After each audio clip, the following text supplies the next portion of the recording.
So here we are at nytimes.com, standing for the New York Times, and a story entitled How the Ohio Train Derailment and Its Aftermath Unfolded.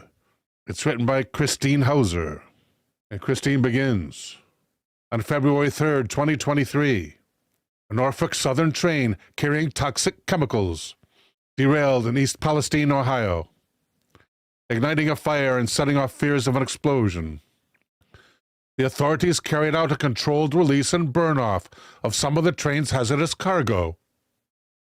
But residents on both sides of the Ohio-Pennsylvania state line are concerned about the impact on their health and the environment. Here is a timeline of the derailment and its aftermath, from the evacuations during the emergency response to the investigations and the cleanup. Thank you. What's the Allegory Morning Glory for the pronunciation check? February 3rd.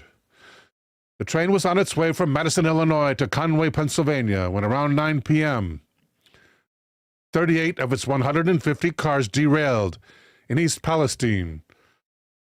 A village of 4,700 residents, about 50 miles northwest of Pittsburgh.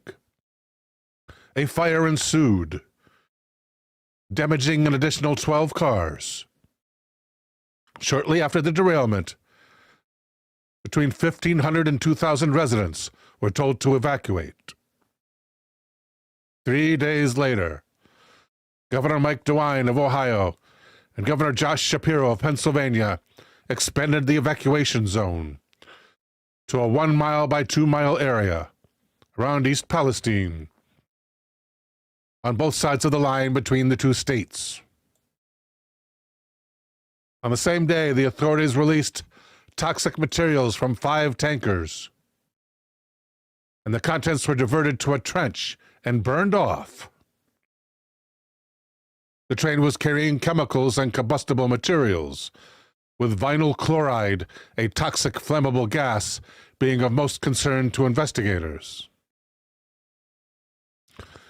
2 days after that, on February 8th, Governor DeWine, the Republican, said residents could return after air quality samples measured contaminants below levels of concern. The Ohio Department of Natural Resources said the chemical spill had affected about 7.5 miles of stream and had killed an estimated 3,500 fish. That's 3,500 fish. The Ohio Attorney General has filed a 58-count lawsuit against Norfolk Southern, charging that the derailment was a product of the company's negligence and recklessness. The chief executive of Norfolk Southern told Congress that his company would create a medical compensation fund and a property assurance program to help the residents of East Palestine. Safety experts believe that the derailment might not have happened had Norfolk Southern placed their rail heat detectors closer together. The federal government does not require their use.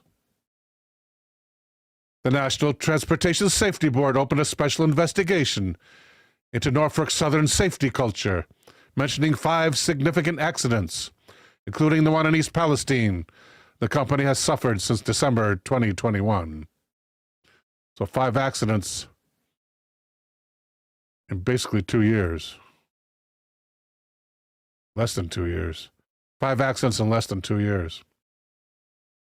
2 days later, on February 10th, the EPA told Norfolk Southern in a letter that about 20 rail cars had been carrying hazardous materials and that vinyl chloride, butyl acrylate, ethyl hexyl acrylate, and ethylene glycol monobutyl ether had been released into the air, into the surface soil, and into the surface waters.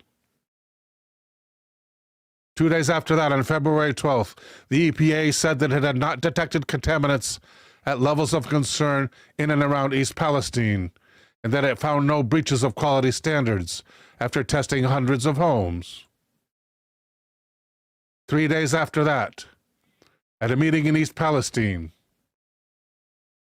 Frustrated residents described their lack of trust in public officials and in Norfolk Southern, saying that no one had clearly communicated the scale of the disaster and the public health threat. Representatives from Norfolk Southern did not attend. Governor DeWine said on Twitter that state tests had showed no contaminants in the municipal water system.